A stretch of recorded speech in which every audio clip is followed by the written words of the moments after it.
Hello YouTube. Today we're back with another adventure in Las Vegas, Nevada, at a place that I actually wasn't even aware was here, which is actually pretty crazy. If you aren't recognizing this by now, this is the Liberace Mansion. As you can see, it was built in 1962. It was the first, I think, residential property put on the Register of Historic Places in 2016. And this property has a ton of history. Usually they're open. This is a weekend, so they're not open for tours. I just found out about it, so I came here as soon as I found out. But I'll probably come back and check it out when it's open so we can see the inside. So this mansion was, I think it was bought in 1974 by Liberace, even though it was built in 1962. The website said he bought it in 64, so I'm assuming that he didn't build this like from the ground up. That could be wrong. If that's wrong, correct me in the comments. But it's a beautiful property. You can see the fruit trees. You can see like all the detail just on the gate.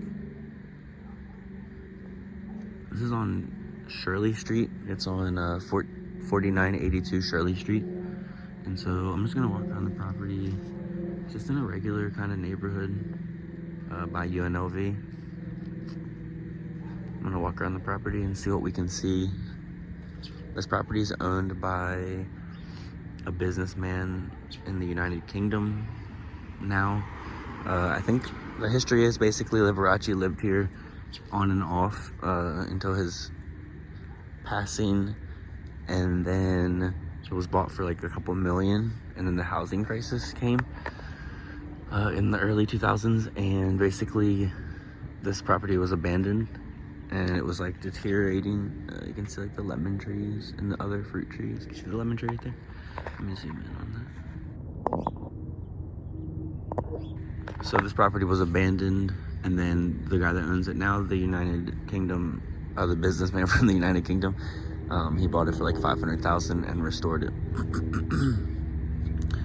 So, like I said, usually you can tour it. They have a bunch of fruit trees, which is pretty cool. Looks like a lot of lemons. So this is what it looks like on the outside today. And then I'm not sure how much it costs to tour it. It would be cool if I could get a private tour, but it looks like there's no one like, you know, here to let me do that. But it was two houses combined into one.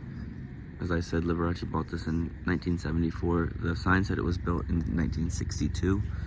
So I'm assuming that means that this was already here and he just had bought the property. Maybe that's because he combined the two properties in 74.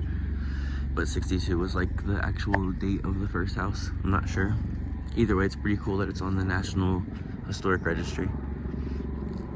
And also it's pretty cool that this is just like a house, like I said, in a normal kind of quaint neighborhood otherwise, on Shirley Street. Shirley and what is that? I can't see because of the sun. Radworth. Shirley and Radworth. Yeah. Pretty cool. A lot of neat history, and as I had mentioned earlier, they're closed today because it is a weekend, but typically they will be open. You could go in, sit around, check out all the lemon trees, check out all the beautiful greenery, even get a little selfie by the fountain on the Register of Historic Places. Oh, it's the Clark County Register of Historic Places, not the national, but it's still pretty cool. And then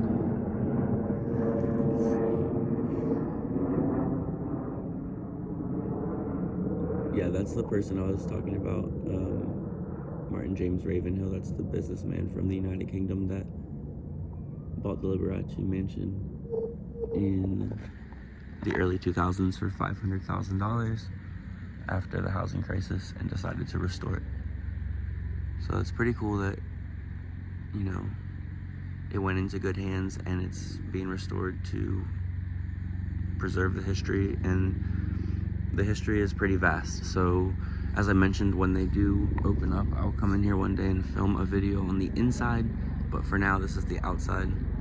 If you enjoyed this video, please like, comment, and subscribe. It's those things that keep me going and keep these adventures fun. Let me know if you want to see anywhere specifically next. Until next time, this is a hidden gem in Las Vegas.